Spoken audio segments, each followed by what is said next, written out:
Dalam sejarah perkembangan Islam, berbagai peristiwa menakjubkan diabadikan dalam kitab suci Al-Quran. Bukti-bukti peristiwa ini sebagian telah termakan waktu, namun sebagian lagi masih tersisa dan terungkap setelah melalui penelitian selama bertahun-tahun.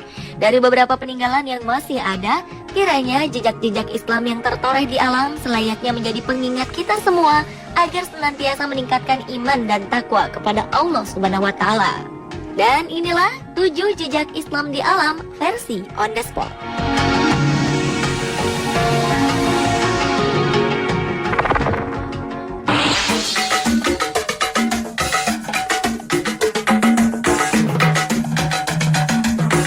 Zam-Zam. Sebagian besar umat muslim pasti tahu tentang mata air abadi ini. Zam-Zam merupakan sumur mata air yang terletak di kawasan Masjidil Haram sebelah tenggara Ka'bah. Mata air ini memiliki kedalaman 42 meter. Menurut riwayat, mata air Zam-Zam ditemukan pertama kali oleh Siti Hajar, istri Nabi Ibrahim alaihi salam, setelah berlari di antara Bukit Syafa dan Bukit Marwah atas petunjuk malaikat Jibril. Ketika itu, putra Siti Hajar, Ismail alaihi salam, mengalami kehausan di tengah padang pasir, sedangkan persediaan air tidak ada. Saat perbekalan habis, Siti Hajar mencari bantuan. Ia meninggalkan bayinya di tanah yang sekarang menjadi sumur Zam-Zam. Ketika itu, Siti Hajar mendaki ke Bukit Syafa untuk mencari sumber air. Namun tak terlihat apapun di sini. Ia kemudian pindah ke bukit lainnya, yakni Bukit Marwah, untuk melihat ke tempat yang lebih luas. Tetapi dari bukit ini pun tak tampak apa yang dicarinya, sehingga ia terus bolak-balik sambil berlari di atas panasnya pasir gurun hingga 7 kali.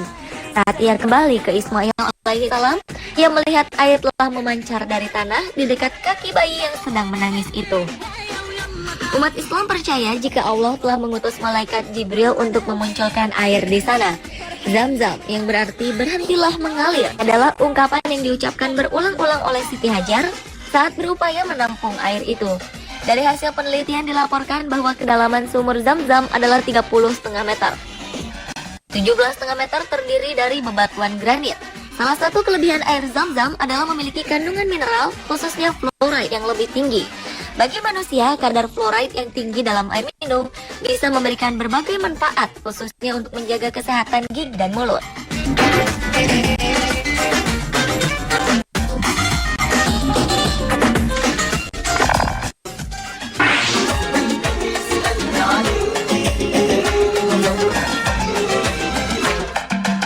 Selanjutnya adalah Gua Sur. Gua ini terletak di Bukit Sur, tepatnya di sebelah selatan Masjidil Haram sejauh 4 km.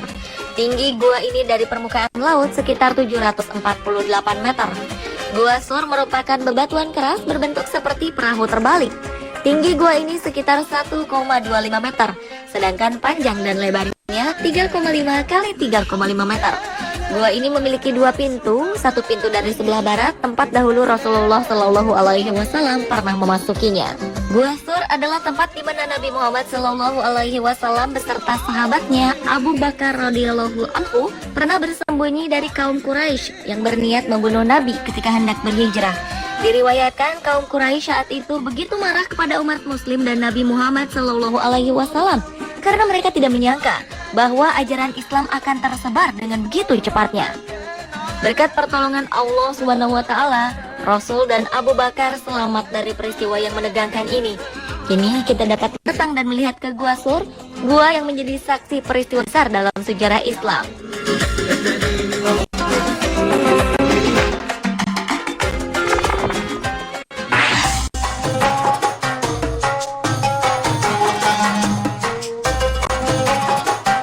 Cerita tentang Bahtera Nabi Nuh menjadi perbincangan di kalangan awam, arkeolog, dan sejarawan dunia. Sejumlah peneliti menemukan bukti-bukti valid tentang keberadaan kapal Nuh. Melalui penelitian selama beratus-ratus tahun, salah satu situs yang dipercaya sebagai jejak peninggalan kapal tersebut terletak di pegunungan Ararat, Turki, berdekatan dengan perbatasan Iran. Diperkirakan, ukuran perahu itu memiliki luas 2.300 meter dengan panjang sekitar 152 meter, lebar 25 meter, dan tinggi 15 meter.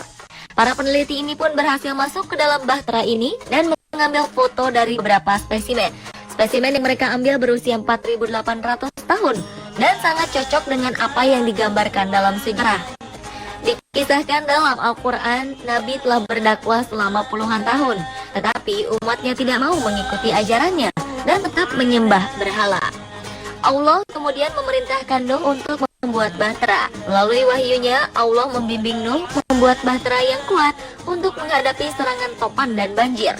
Bahtera Nuh dianggap merupakan alat angkutan laut pertama di dunia.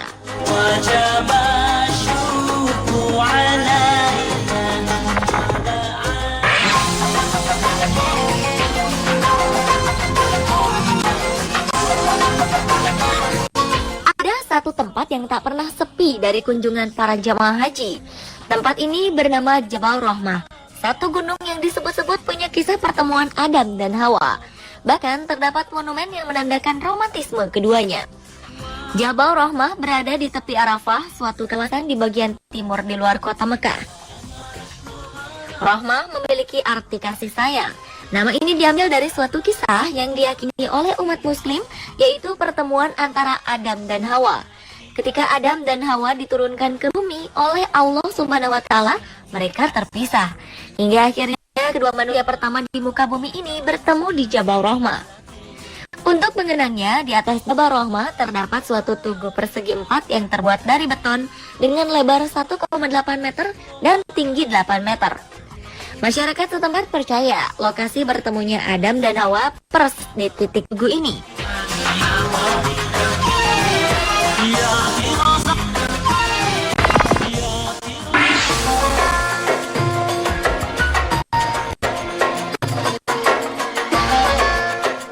Ashabul Kahfi adalah kisah 7 pemuda yang tertidur lelap di dalam gua selama 309 tahun Hijriah atau 300 tahun Masehi untuk melarikan diri dari kekejaman Raja Dicyanus. Kisah ini bersumber dari Al-Quran dalam surat Al-Kahfi. Menurut beberapa sejarawan Islam, 7 pemuda ini bernama Maksalmena, Martinus, Castunus, Bairunus, Ganimus, Yafbunus, dan Tamlika, serta seekor anjing bernama Kitmir yang dipercaya sebagai anjing yang akan masuk surga. Beberapa berpendapat sejarah ini terjadi di Suriah, tetapi ada beberapa ahli Al-Quran dan Injil berpendapat mereka berasal dari Yordania. Lokasi Gua Ashabul Kahfi terletak di Yordania. Gua ini memiliki sebuah lubang di atasnya sehingga cahaya bisa masuk. Selain itu, bentuk gua yang terdapat di Ar-Rakim ini sangat luas dan lapang serta tidak dalam.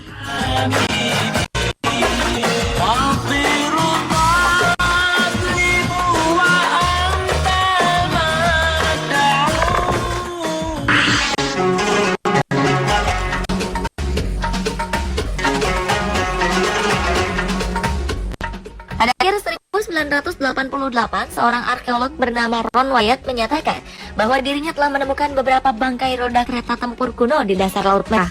Menurutnya, ini adalah bangkai kereta tempur Fir'aun yang tenggelam di lautan ketika mengejar Nabi Musa alaihi salam dan pengikutnya. Selain menemukan beberapa bangkai roda kereta, Wyatt bersama timnya juga menemukan beberapa tulang manusia dan tulang kuda di tempat yang sama. Lokasi penyeberangan diperkirakan berada di Teluk Qoba di Nuwaiba. Kedalaman makmum perairan di sekitar lokasi penyeberangan adalah 800 meter di sisi ke arah Mesir dan 900 meter di sisi ke Arab. Sementara itu di sisi utara dan selatan lintasan penyeberangan kedalamannya mencapai 1.500 meter. Menurut kitab suci Islam maupun Kristen, Nabi Musa alaihi salam memimpin umat Yahudi keluar dari Mesir atas kejaran Fir'aun pada 3.000 tahun lalu. Saat itu Nabi Musa alaihi salam membelah Laut Merah untuk dapat dilintasi oleh rombongan Musa sebelum menutup kembali dan menenggelamkan bala tentara Fir'aun.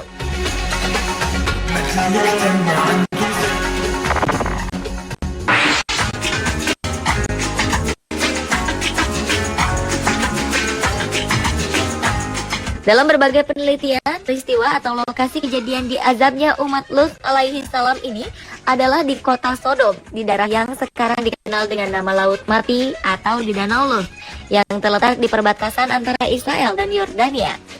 Dijelaskan umat Nabi Lut ini dihancurkan dengan cara dijungkir balikan, lalu dihujani dengan batu belerang. Selama ribuan tahun terkubur, kini jejak atau sisa kehancuran umat Nabi Lut berhasil ditemukan oleh para arkeolog di sekitar Laut Mati.